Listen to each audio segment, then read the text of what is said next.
नमस्ते सबैजनालाई स्वागत छ। मैले तपाईहरुलाई न्युमेरिकल मेथड पढाइरहेको थिएँ र आज म रेगुलर फल्सीको सेकेन्ड एक्जाम्पलमा छु। यदि तपाईहरुले फर्स्ट एक्जाम्पल र बेसिक कन्सेप्ट अफ रेगुलर फल्सी हेर्नु भएको छैन भने पहिला त्यो हेरेर आउनु, तपाईहरुलाई यो गर्न सजिलो हुन्छ है त। अब यो क्वेशनमा के भनेको छ भन्दाखेरि using false position method or regula falsi for a real root of the equation x log 10x minus 1/2। यो कस्तो इक्वेसन हो त? अल्जेब्रिक हो त? होइन नि। अल्जेब्रिक हुनका लागि सिंगल भेरिएबल फंक्सनल भ्यालु चाहियो। तर यो के हो हाम्रो? यो ट्रान्सेन्डेन्टल इक्वेसन हो।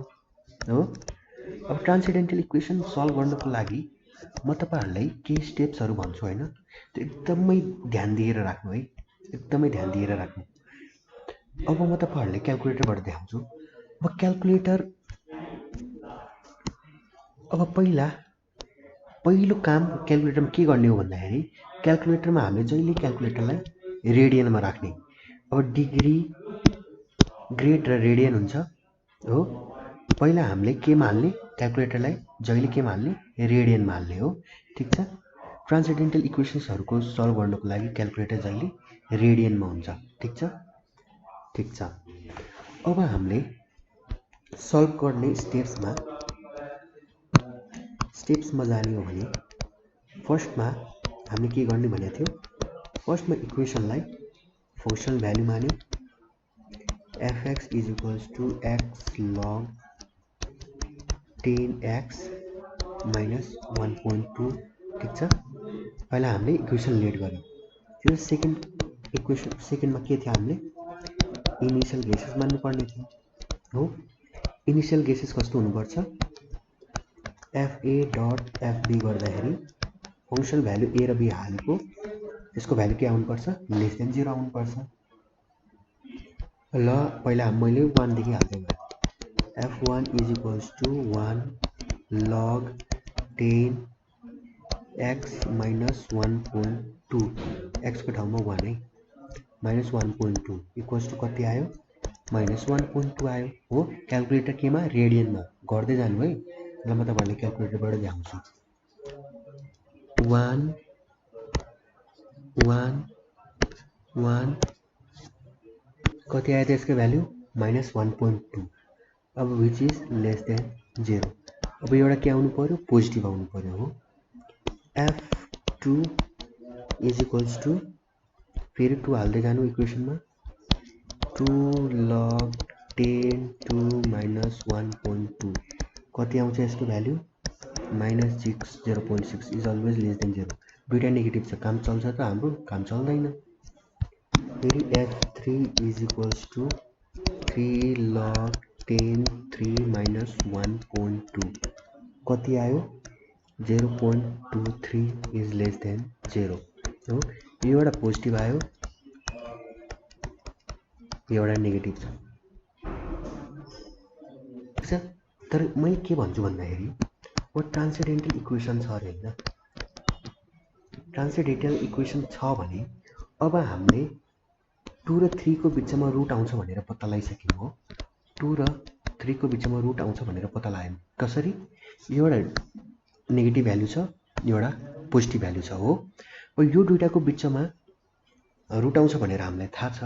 अब हामीले के गर्छौं भन्दाखेरि पोइन्टको भ्यालु लिन्छौं जसले गर्दा स्टेप्स कम होस् र रुट चाँडो पत्ता लागोस्।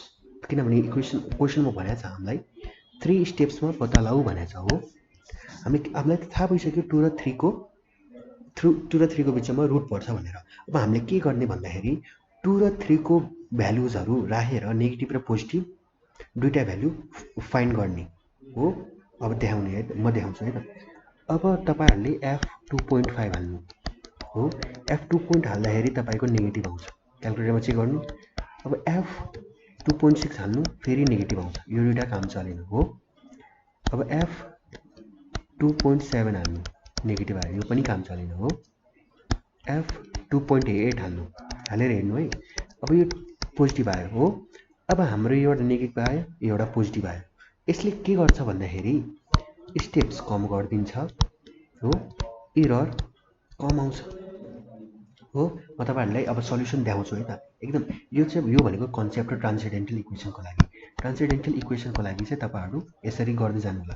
अब हामीले 2 र 3 हाल्ने हो भने 2 र 3 हाल्ने हो भने हाम्रो कम स्टेप्समा आउँदै आउँदैन, त्यो इक्वेसनको रुट आउँदै आउँदैन। अब हामीले त्यो इक्वेसनको रुट निकाल्नको लागि ट्रान्सेन्डेन्टल इक्वेसन छ भने त्यो दुईवटा हामीले पत्ता लगाइसकेपछि इनिसियल केसेस त्यो 2 र 3 पत्ता लगाइसकेपछि हामीले 2 र 3 को अझै स्मलर भ्यालु हामीले पत्ता लगाएर रुट फाइन्ड गर्दै जाने हो। ठिक छ। अब हाम्रो देयरफोर इनिसियल गेसेस के भयो? इनिसियल गेसेस आर ए भनेको के? लोअर लिमिट नेगेटिभ भ्यालु 2.7 हो, अनि बी भनेको अप्पर लिमिट पोजिटिभ भ्यालु 2.8। ठिक छ। अब इक्वेसन फर्स्टमा जानु हो। इक्वेसन फर्स्टमा जानु। ठिक छ। अब इक्वेसन फर्स्टको लागि ए भनेको 2.7, बी भनेको 2.8। ठिक छ। अब एफ ए फङ्सनल भ्यालु हामीले हाल्ने हो भने कति आयो? कति आयो?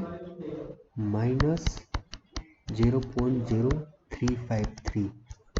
एफबी क्यालकुलेटरमा हाल्नुहोस्, फङ्सनल भ्यालु निकाल्नुहोस्, कति आउँछ? 0.052। ठिक छ। अब हाम्रो सी को फर्मुला के थियो? AFB minus BFA divided by FB minus FA. ठिक छ। मैले के भनेको थिएँ? फर्मुला रट्नु पर्दैन, क्रस मल्टिप्लाई गर्नु भनेको थिएँ हो। ठिक छ।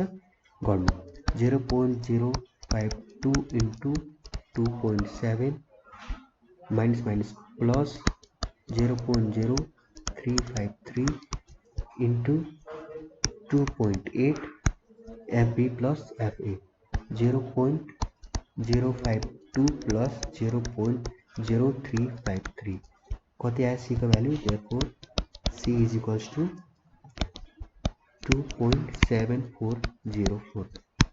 अब इक्वेसनमा सी को भ्यालु हाल्ने हो भने कति आउँछ? एफ 2.7404। यदि तपाईँहरूले हाल्दै हुनुहुन्छ भने क्यालकुलेटरमा गर्ने हो भने 0. कति आउँछ? माइनस 0.00021। अब हामीले नेगेटिभ र पोजिटिभ हेर्दै जाने हो। ठिक छ। अब कति आयो? लेस देन 0 आयो। यसको मतलब सेकेन्ड इक्वेसनको लागि मैले के भनेको थिएँ? सेकेन्ड इक्वेसनको लागि ए भनेको सी हुन्छ। कति भयो? 2.7404।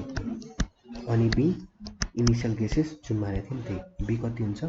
2.8 हो। यसको फङ्सनल भ्यालु कति थियो? 0.052 हो। ठिक छ। यसको फङ्सनल भ्यालु 0.00021। ठिक छ। अब यसको क्रस मल्टिप्लाई गरिदिने हो भने कति आउँछ? 0.4 into 0.052 minus minus plus 0.00021 into 2.8 divided by 0.052 plus 0.00021। ठिक छ।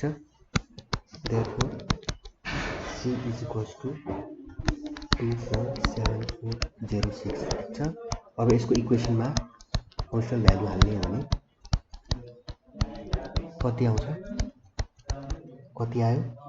Minus 0.00004 is less than 0। झन्डै 0 आउनु हुँदैछ हो।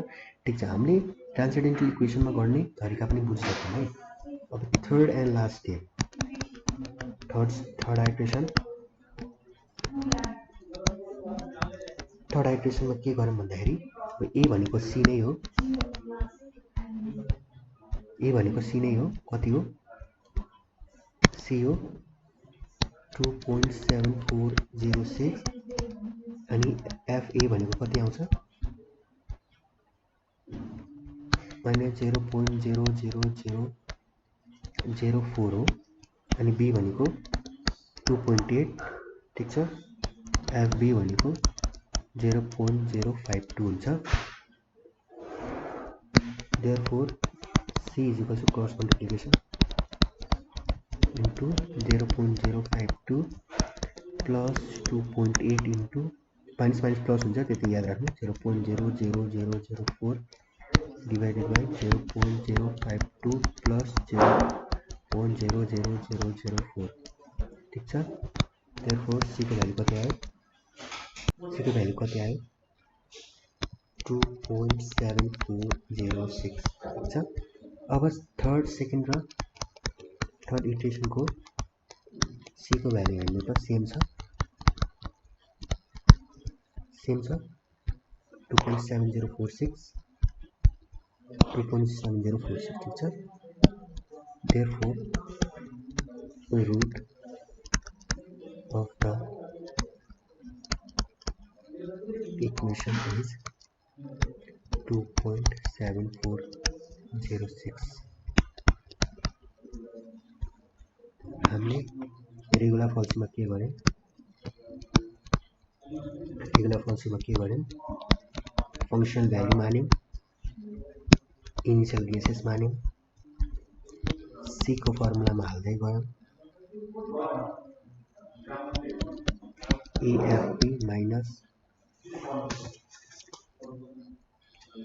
afp minus bfa divided by fp minus fa त्यसपछि सेकेन्ड इटरेसन गर्दाखेरि a भनेको c हो अनि b भनेको जुन हामीले इनिशियल गेसेस मानेको हुन्छ त्यही हो ठीक छ त्यसपछि हामीले रुट फाइन्ड गर्यौं अनि के स्टेप्सहरु भनेको छैन भने आइट्रेसन गर्दै जाने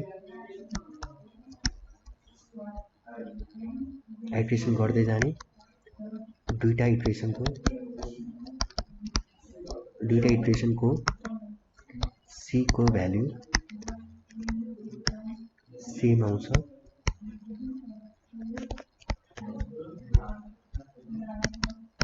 त्यही नै हाम्रो रुट हुन जान्छ हेर्दै गर्नु होला के नबुझेको छ भने कमेन्ट सेक्सनमा भन्नु होला यो हामीले इन्जिनियरिङ बेस भएर गर्दै छौं न्यूमेरिकल मेथडको प्रब्लम्सहरु मजाले भिडियो फेरि हेर्नु होला के प्रब्लम भयो कमेन्ट सेक्सनमा भन्नु होला है त अब थर्ड मेथड म लिएर आउने नै छु न्यूमेरिकल मेथडको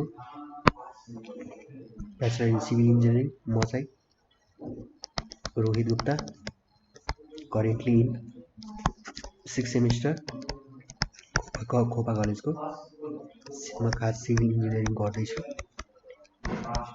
के प्रब्लम भए कमेन्ट सेक्सनमा भन्नु होला है त धन्यवाद